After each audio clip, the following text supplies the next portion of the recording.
तो आइए जानते हैं इस वक्त की सभी खबरें रफ्तार के साथ एक एक मिनट में।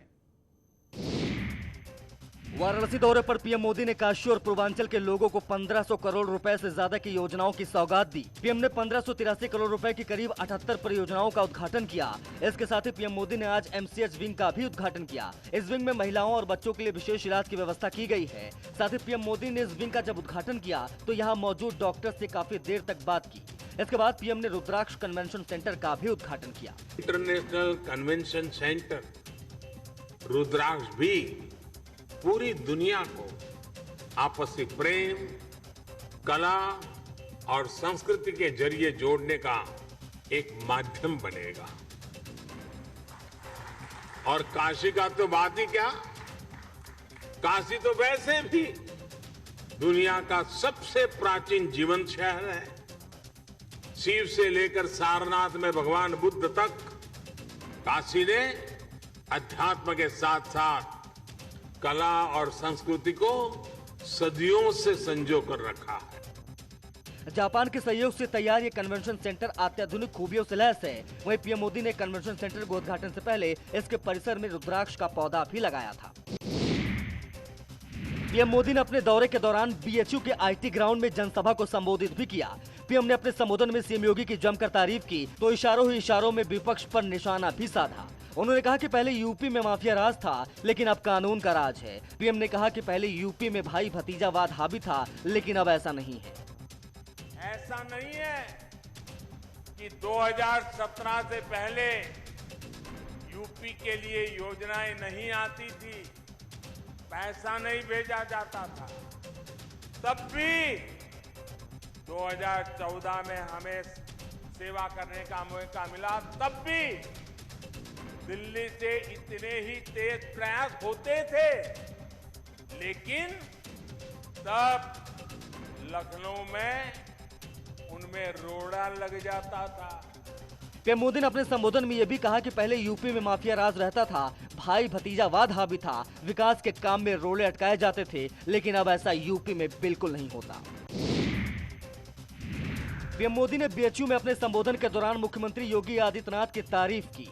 उन्होंने कहा कि यूपी के विकास के लिए योगी जी कड़ी मेहनत कर रहे हैं। कोरोना से लेकर क्राइम कंट्रोल तक पर पीएम मोदी ने सीएम योगी की प्रशंसा की। कोरोना काल में मुख्यमंत्री योगी आदित्यनाथ द्वारा किए गए कामों के बारे में बोलते हुए पीएम ने कहा कि योगी जी खुद कड़ी मेहनत कर रहे हैं। यूपी में सबसे ज्यादा वैक्सीनेशन हुआ है। आज हर जिले में बच्चों के लिए आईसीयू है। योगी जी खुद जाकर विकास कार्यों की समीक्षा करते हैं। योगी जी खुद कड़ी मेहनत कर रहे हैं।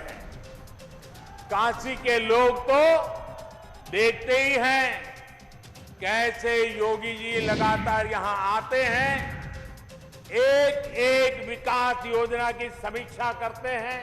कोरोना की सबसे ज्यादा टेस्टिंग करने वाला राज्य है। पीएम मोदी ने कहा यूपी में विकास की लिस्ट बहुत लंबी है। यूपी ने वो दौर भी देखा है जब इंसेफेलाइटिस से कितनी मौतें होती थी। पहले स्वास्थ्य व्यवस्था बदहाल थी, लेकिन आज हर जिले में बच्चों के लिए विशेष ऑक्सीजन और आईसीयू जैसी सुविधाएं हैं। यूपी विधानसभा चुनाव में इस बार असदुद्दीन ओवैसी पूरी ताकत झोंकने के मूड में नजर आ रहे हैं। यूपी दौरे पर आए एआईएमआईएम चीफ असदुद्दीन ओवैसी ने गाजियाबाद के डासना इलाके में पार्टी के कार्यालय का उद्घाटन किया। इस दौरान वहां सैकड़ों लोगों की भीड़ पहुंच गई। ज्यादातर लोगों ने मास्क भी नहीं लगाया था। खैर ओवैसी ने उद्घाटन के बाद मीडिया से बात की और योगी सरकार पर जमकर निशाना साधा। 2022 के असेंबली विधानसभा के चुनाव में योगी आदित्यनाथ की सरकार की गवर्नेंस की नाकामी, कोविड में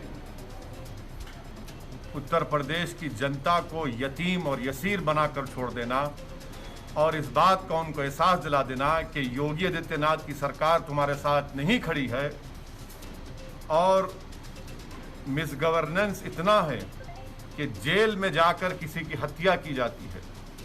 वहीं यूपी चुनाव में ओम प्रकाश राजभर से हुए गठबंधन पर बोलते हुए ओवैसी ने कहा कि यूपी में हमारी पार्टी विस्तार कर रही है। ओम प्रकाश राजभर के साथ हमारी कोशिशें जारी है। उत्तराखंड के सीएम पुष्कर सिंह धामी एक बार फिर से दिल्ली दौरे पर गए, जहां सीएम धामी ने रेल मंत्री अश्वनी वैष्णव से रेल भवन में मुलाकात की। सीएम धामी ने रेल मंत्री से उत्तराखंड की रेल योजनाओं को लेकर चर्चा की। मीडिया से बात करते हुए सीएम धामी ने कांवड़ यात्रा पर कहा कि हमें लोगों की जान माल की चिंता पहले है।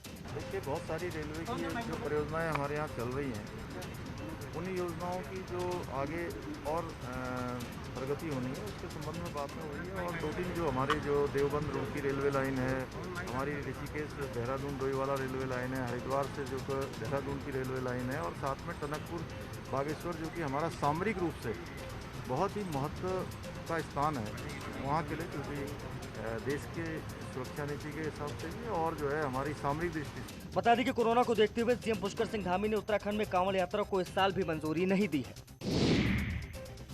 समाजवादी पार्टी ने पूरे प्रदेश में योगी सरकार के खिलाफ प्रदर्शन किया। यूपी के पूर्व मुख्यमंत्री और सपा के राष्ट्रीय अध्यक्ष अखिलेश यादव ने महंगाई, ब्लॉक प्रमुख चुनाव में धांधली और बिगड़ी कानून व्यवस्था समेत अन्य मुद्दों को लेकर प्रदेश व्यापी विरोध प्रदर्शन का ऐलान किया था, जिसके चलते पूरे प्रदेश में समाजवादी पार्टी के नेता और कार्यकर्ताओं ने धरना प्रदर्शन किया। सीतापुर में सपाइयों ने सरकार के विरोध में जमकर नारेबाजी भी की। इस दौरान पुलिस प्रशासन भारी बल के साथ मौजूद रहा। लखनऊ, आगरा, मेरठ और सिद्धार्थनगर सहित यूपी के सभी जिलों में कार्यकर्ताओं ने प्रदर्शन किया है। आज समाजवादी पार्टी का सारे तहसील मुख्यालयों पे प्रदर्शन हुआ है। ये प्रदर्शन इसलिए हुआ है क्योंकि जो सरकार हमारे ऊपर मुहैया की गई है वो नाइंसाफियों और जुल्म की उसने हदें पार कर ली हैं, सारी सीमाएं पार हो चुकी हैं। पिछले इलेक्शन में आपने देखा किस तरह से वोटों की लूट मचाई है, किस तरह से खरीदारियां हुई हैं, कैसे पुलिस और प्रशासन का इस्तेमाल करके लोगों को किडनैप किया गया है। उसके साथ साथ महंगाई कहां से कहां पहुंच गई। आपने देखा कि पेट्रोल और डीजल 100 के पार जा रहे हैं। 2022 को देखते हुए समाजवादी पार्टी अब चुनावी मोड में आ चुकी है और उसकी झलक इस प्रदेश व्यापी प्रदर्शन में भी दिखाई दी। नोएडा के थाना फेज 3 पुलिस ने एक सनसनीखेज हत्याकांड का खुलासा किया है। पुलिस ने ओला कैब ड्राइवर की कार को बुक कर उसकी हत्या करने के बाद कार लूटकर अलग अलग पार्ट में बेचने वाले 7 लोगों को गिरफ्तार किया। इनके कब्जे से घटना में लूटी गई कार और इंजन बरामद किया गया है। और इसमें जब जानकारी की गई तो इसमें चीज़ सामने आई कि एक ओला ड्राइवर की गाड़ी को बुक कराया गया फेज 3 थाने से क्षेत्र से, और उसको झांसी में लेके जाकर उसकी बॉडी को वहाँ फेंक दिया गया और उसका मोबाइल फ़ोन और गाड़ी को लूट लिया गया। इसमें 7 अभियुक्त अरेस्ट किए गए हैं और गाड़ी का जो इंजन है वो भी रिकवर किया गया है। इनके द्वारा गाड़ी को कटवा दिया गया था और जो लोग उसमें इन्वॉल्व थे जिन्होंने गाड़ी को काटा था उनको भी अरेस्ट किया गया है। वो इन 7 ही लोगों में संबंधित शामिल हैं और इसमें जो बाकी विधिक कार्रवाई है वो भी जल्द खत्म की जाएगी। दरअसल आबिद, सोनू उर्फ सौरभ और शिवम ने मिलकर 25-26 मई की रात को एक ऑनलाइन कैब बुक कराई, जिसके बाद कैब ड्राइवर कार लेकर इनके पास पहुंचा। लेकिन कुछ दूर चलने के बाद ही इन तीनों ने मिलकर कैब ड्राइवर हरवेश की हत्या कर दी और हत्या करने के बाद मृतक की बॉडी को झांसी में ले जाकर कहीं फेंक दिया और तीनों मृतक की कार और मोबाइल फोन लेकर फरार हो गए। फिलहाल सभी आरोपियों को पुलिस ने गिरफ्तार कर लिया है।